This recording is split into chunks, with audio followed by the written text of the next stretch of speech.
tank emblem instead. Yeah, so just a refresher for everyone watching, just in case if you guys haven't fully understood what all of the emblems mean.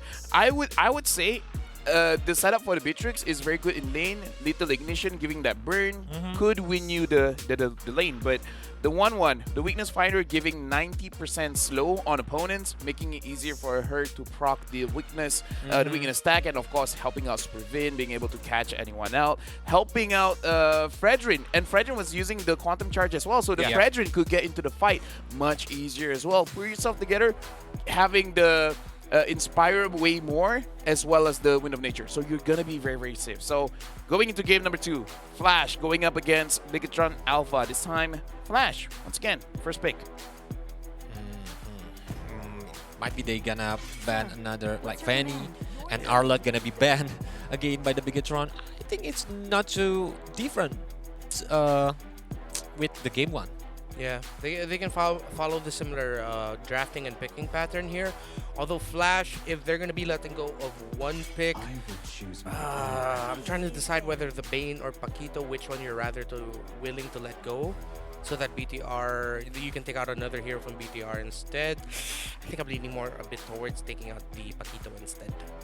Because honestly, looking at how Zorizo play, almost doesn't matter.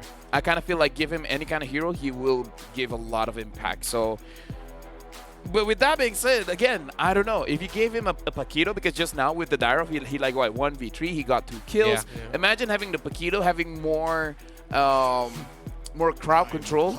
Could be even more dangerous. I appreciate the Kaja ban. Yes. I almost want to say just let both of them go.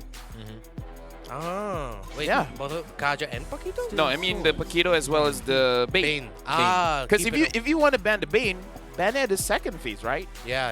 Ban it on the first phase, yeah, I agree. Yeah, it's rare to... It does happen seeing Bane in the first phase usually as like the 3rd pick, especially if it's red side, but if not, it comes out as the 4th pick. So, yeah, open up the Bane. Makes a lot of sense. And take out the Navaria. So they're really respecting what the Kaiju Navaria brought to the table here, especially for Morenu. And by the way, it's the same side again with the game 1, right? Yep. So Bigatron is still on the 2nd pick. But Kadita is still open right now. Even the Joy. We don't forget the Joy. Oh, yeah, don't forget the Joy. Don't forget the Joy. So now BTR, will they ban out the Joy? Because if they don't ban out the Joy, that's going to be an easy pickup for Vex. Supposed to be. But we're gonna see, are they gonna ban the Joy or even the other hero, like maybe Eve? Yeah, if I'm BTR, open up the Joy. And then take the Valentina, something else? Yeah, because Lancelot as a first pick is still gonna be available for Flash. You want the possibility that Super Ken could pick it up. But they say, you know what, we'll take out the Joy. So this becomes a fight between the Lance, the Eve, and the Valentina. Okay. We're not forgetting any more. Yeah. We're not forgetting any more like first pick.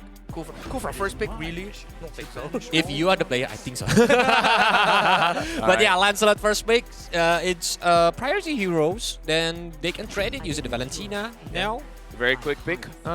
Pick up the Kufra or the Franco. I don't mind. Early on, or take the Beatrix away from West mode. Franco for the first pick, I think it's not a very good option. But Paquito. Lefal already said it. Oh, that's going to be very dangerous. So now that you've seen the Paquito, you know what's going to be very difficult. If you get a counter for Paquito in lane, and then suddenly the Paquito goes to the jungle.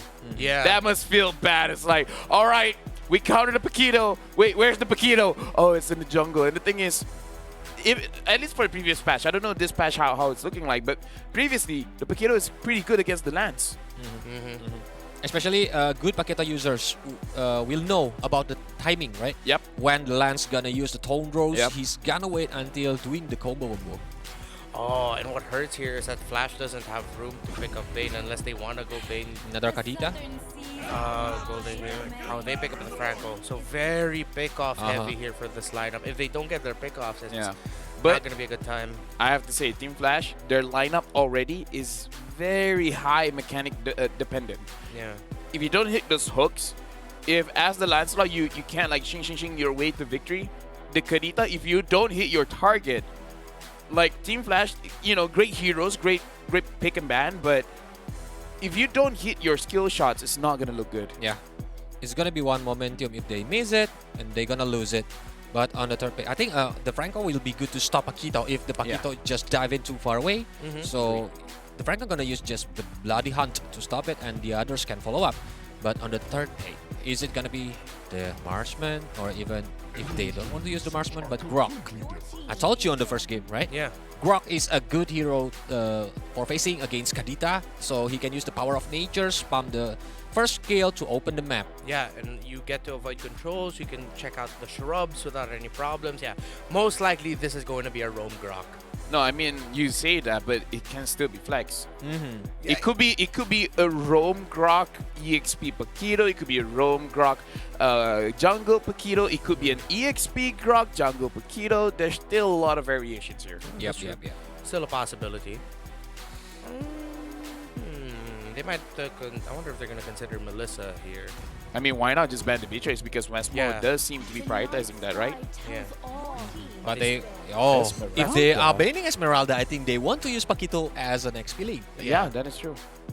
Or it could also be to force a reaction out of Flash to make them think that. Yeah. But then deep a down, bait. BTR, it's still open to put into the jungle. That is why he's the hilarious genius. Yeah. Because that's. He's like, let's throw in ban. Like they will take they're it way. laughing. Look, They're look at that. laughing. Yeah. They're like, they must be taking this way too seriously. Yeah. I think they want to put a bait here. Yeah. Or maybe even Aldo say like, hey guys, we banned the Esmeralda.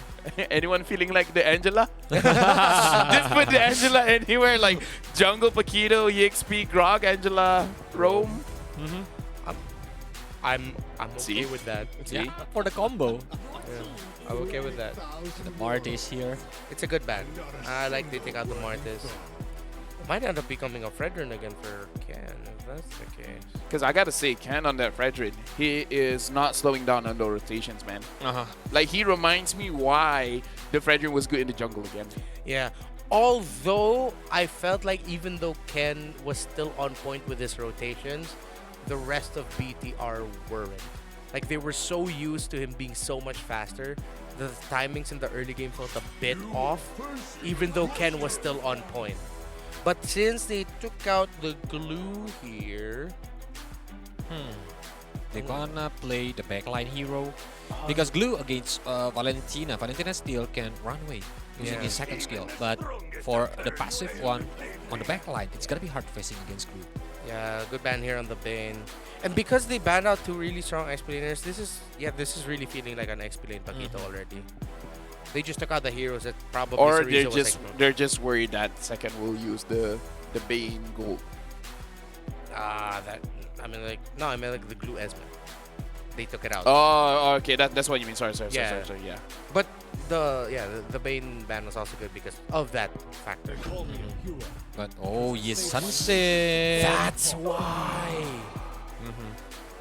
Okay. Priceless is good. I'm already Facing. feeling BTR. Not gonna lie, I'm already feeling BTR. Honestly, Vex, just try it out. Just pick up the Benedetta. At least that way you can fast clear and then just invade. Because against Season Shin, I almost want to say don't even try to catch him. Just try to deal a lot of damage. Honestly. Yeah, don't let Isansin get the snowballs on the early game because it's Kadita gonna facing a nightmare right now. When she just want to like hiding in the bush, Isansin just pop up the ultimate and then Kadita just there. And when Kadita wants to catch Isansin, he just go traceless and then evade the Kadita. Oh, this be Hurry! it's a Fred XP lane. Carry here. Yeah, it's good facing against Grok, but for the combo wombo, if he's like she's late to pushing the Wind of Nature. Huh? Okay. Chang'e. Wow! Gold Yeah. lane Chang'e. No. Superfin. Chang'e. I already see it. Oh really? Yep. It can So- be Superfin Chang'e. No. Oh, no, second. it's I the think second. yeah. Because the last time Chang'e got picked by Bigatron and it used by Superfin. Okay. So Chang'e has been buff/changed a bit, where her second skill you can kind of like always refresh it as long as you continuously hit the damage. So It's like Cyclops second skill, right? exactly. So it is going to be interesting to see that interaction where basically the Chang'e will always have a shield up. So going to be very difficult to catch. But I don't know how to feel about this draft. I wonder, the casters, what do you guys feel about the draft? Did you know that there's about 6,000 uninhabited islands in Indonesia? That's crazy, because did you know that in Singapore, it's been 58 years since they broke away from Malaysia? Oh, hey, what's up?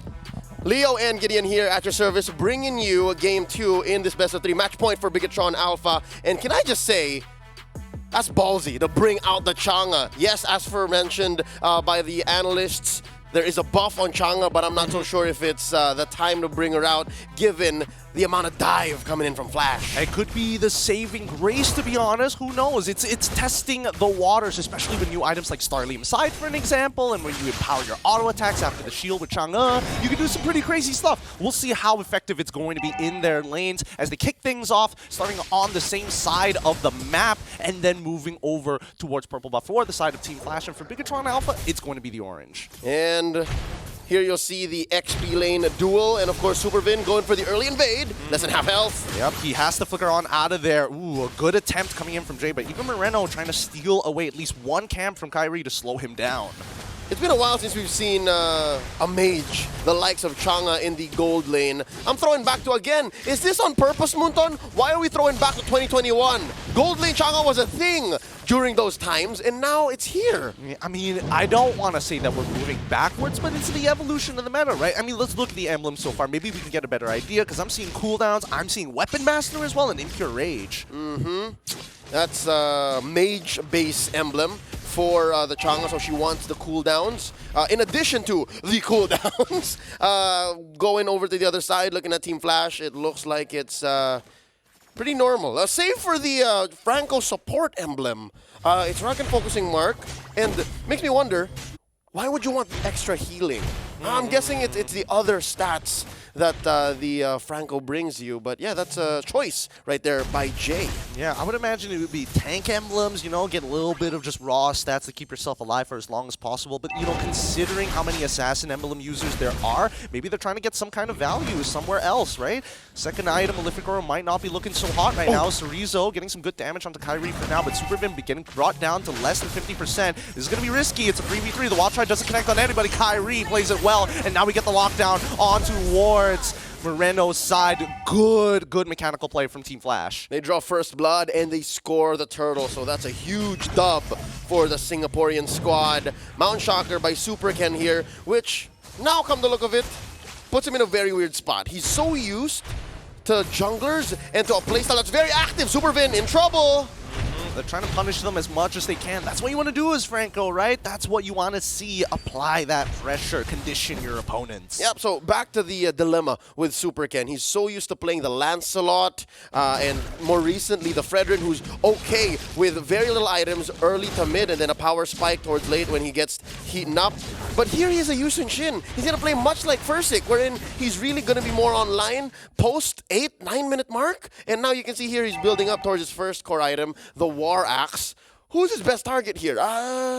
Best case scenario, maybe West Mode if he finds him? I suppose, but that's not even the strongest side of the map, right? And now we can see that Team Flash is taking full advantage of the situation. Oh, Jay, you forgot about how Power of Nature works, anti-CC from Supervin, and they even got the flicker out of him. Yep, so all the more a win. If I'm not mistaken, the math there almost counts as a kill, right? Oh no, Moreno very low. Oh, he gets back out of there, but it's Cerezo's early rotation that's going to cost him his life as they find one kill backwards. And now, for Bigatron Alpha, I'm not going to lie, I really like seeing Paquito again.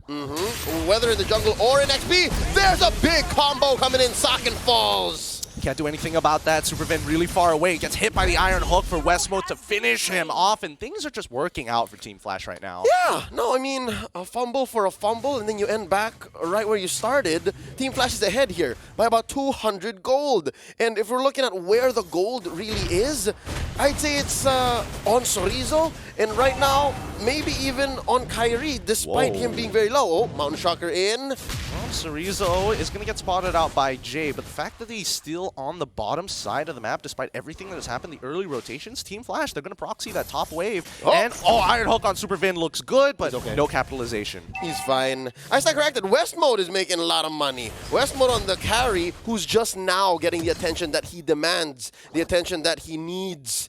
And here's Bigatron Alpha trying to get one big objective. If they're able to score this, if they're able to take this turtle away from Kyrie and Team Flash, this could be a turnaround. I mean, I think they're looking for picks, right? Their jungler isn't there at all, and they want to get that kill onto Jay. The Wild Charge is going to secure it, and now Team Flash are deterred from actually making this happen, right? No spotting, no information on where the jungler is. Vegs is able to get on out of there. He doesn't mind, but you can see that the gold laners have also rotated in the meantime, and while this is happening, Super Ken is like, wow, I've just been power farming this whole time. Yep, Super Ken currently about 300, 400 gold ahead of Kyrie, and now he already has built his War Axe compared to the Hunter Strike on Kyrie.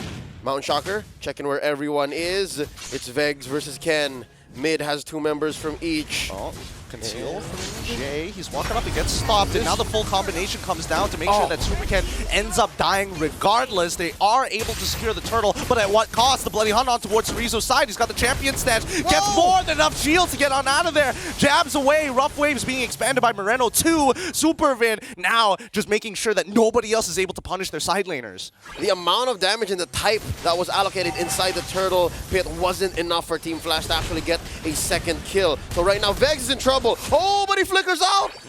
Just in time, Cerezo should be able to find the kill, gets it, secures it, and heads back down to the bottom side of the map. Can we talk about Changa's item bills? I thought it was going to be first item Starlium's side, but no, it's going to be the Ice Queen's wand. You read my mind. I was just about to think, hey, what's Saken up to? Saken here, first up is going to be the wand, and then I think the book up next.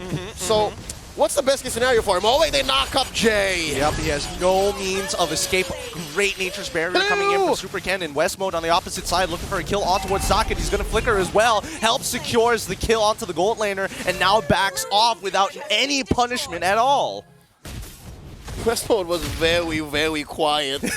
He was very, very quiet sitting in that bush. You saw that he was thinking about it, right? There must have been a split second, right? Do I continue with the recall? They're not touching me. Or do I capitalize? And there was nothing on Saken to stop the damage, to stop the light wheels from going right into his Changa. And that's what led to this comeback, this clapback from West mode. And yeah, Cerezo read the situation and said, you know, I'll just take this turret down here. Why not? Mine as well. I got to get something out. I've invested way too much time. Now Cerezo, once again, sees Jay. He notices Shocker in the back of his peripheral vision. But in the meantime, Team Flash will have priority and, more importantly, position over this next upcoming objective. The last turtle coming up, Mountain Shocker, setting it up. So a few seconds before the actual conflict and confrontation begins, the Bigatron can reposition. There's a wall set up by Vin. Hook by Jay misses. This is a big bush. I wonder. Oh, there it is. Meteor shower. And again, it doesn't look very good, but the flicker coming in from Jay, and even the Phantom Execution is going to help secure Super Van here. 50-50, who's going to win out this turtle? Retribution used a little too early. Super Ken secures it, and now he's looking to go on a rampage. He sees Vegs. He's going to execute Vegs, no problem, but Saken is able to take the kill for himself, recovering from the economic damage. That's Bigatron Alpha getting exactly what they wanted. I'm pretty sure they didn't plan for Vin to go down, but just like that, they capitalized. Shocker walks away with 1 HP underneath tier 1. Yep, Jay is in trouble as well. Super Ken should be able to finish him off, no problem. He didn't even want to front to front. He's playing like an assassin. Oh, but indeed he is using the passive to maximum coverage. And just like that, they disperse. They capitalize and convert immediately from that win. They're now barreling up forward 2K at 8.5 minutes. This is amazing. Bigatron Alpha, their communication and their synchronization through the roof. It's so good. It's so very, very good. Now, a couple of things that I've noticed is that the fact that Cerezo is pretty difficult to kill, and it's not because of his spell vamp, but when he gets below 50% HP, the tenacity is really making a difference here, unless maybe you're like Kyrie or Westmo, but everybody else really struggles. Yeah, so that's what's allowed him to not die ever. Oh wow, I was expecting at least 1 death on Cerezo in this almost 10-minute game, but yeah, no, tenacity. He's making stonks out of that talent. Lovely. 2.5K now on Bigatron Alpha. Concealed play by Supervin. Plus, the Mount Shocker and a Wild Charge! Oh, the Rough Waves was channeled in time. Good game sense coming in from Shocker. When you see a Grok in Conceal, you know he wants to make a play. Iron Hook does not connect just yet, but let's look at the 1v1s in the side, right? Cerezo against Vegs, he's got that level up, and usually in these types of situations, EXP laners with even the slightest bit of an advantage will really become impressive. Yep, about a quarter of a minute until this Lord, the first Lord of this action-packed game 2 so far. They're gonna spot him. Oh, walk into a lethal push Meteor Shower to try and chunk down Jay, but he's able to tank it quite a bit. Shocker taking way too much damage, disrespecting the Meteor Shower. In the back lines, Kyrie tries his best as the front lines start to fall with the help of Surizo. He's able to find a trade onto Moreno's side, and Supercan still able to secure even their gold laner. Can Kyrie get the same result? It doesn't look like it. Surizo chasing him down, loses his movement speed, doesn't matter, gets locked down by Vegs. An iron wall against an unstoppable force as Kyrie should be able to make it out of here. He's still going. Surizo. He's building up. Setting up these stacks Double right tap. through the wall. No, he's not going to go any further. Battle spells already expanded, decided instead of Flicker to make plays, he's just going to flank around real sneakily with the sprint. All right, besides walking away with his life, Kyrie won a spiritual victory there. All right, no way. I'm a Lancelot. No way. There's no way I can die like this, Not right? like this, Rizzo. Not today. Now, Lord, marching on through the hubbub, through the commotion. Bigatron Alpha capitalizes on the chaos, taking out that Lord. 11 minutes in, approaching a 5K gold lead here. BTR, they are but one game away from confirming their challenge final slot. Ooh, Earthshocker coming in. They're looking for any kind of opportunity. What kind of play can they make? Vin does have the Flicker as they proxy the bottom wave at the same time with the help of Supercan, who is pretty much at all of his core items already completed, with the last one on its way. Bigatron Alpha are looking for the 42K mark. Yep. 2 minutes until the next Lord. Best believe it will be luminous. It will be crashing on through these major objectives. Slow push down bottom, set up by Bigatron Alpha. Supervin with a flicker charge! Yup, it looks so good. 2 people already brought down to 70% of their HP, and even a commitment of the Meteor Shower. They aren't going to be able to get they don't even get an inhibitor, so it was a good attempt for the side of Bigatron Alpha. Oh, even for Jay, a good attempt for him, almost connecting onto Sakin's side with Vegs, and as well as Jay locking down Supervin. It's not going to be easy as Supercan is slowly drilling away. Meteor Shower's already back up. Vegs cannot go back, and they lose 3 for nothing. This inhibitor is now there. Supercan getting the initial hit. It looks good. Rough Waves trying to secure this kill on towards West Mode's side, and the Shadow Strike is going to put him out of his misery. And with that wipeout, Bigatron Alpha just taking it one step at a time. The base top next on the docket. GG. Well played to Bigatron Alpha. What looked to be a potential, oh, I'm just going to fish and look for something against Team Flash. They got it. They got exactly what they wanted. They wanted a response, and they punished it. Yep. And again, it wasn't that they didn't make much of that Lord or much of the Flicker wild charge. They just knew the dynamics and the economy, the tempo of what Flash were presenting. And it wasn't that they didn't do it right. It's just they knew that they had to take it step by step by step. And eventually it was Flash who got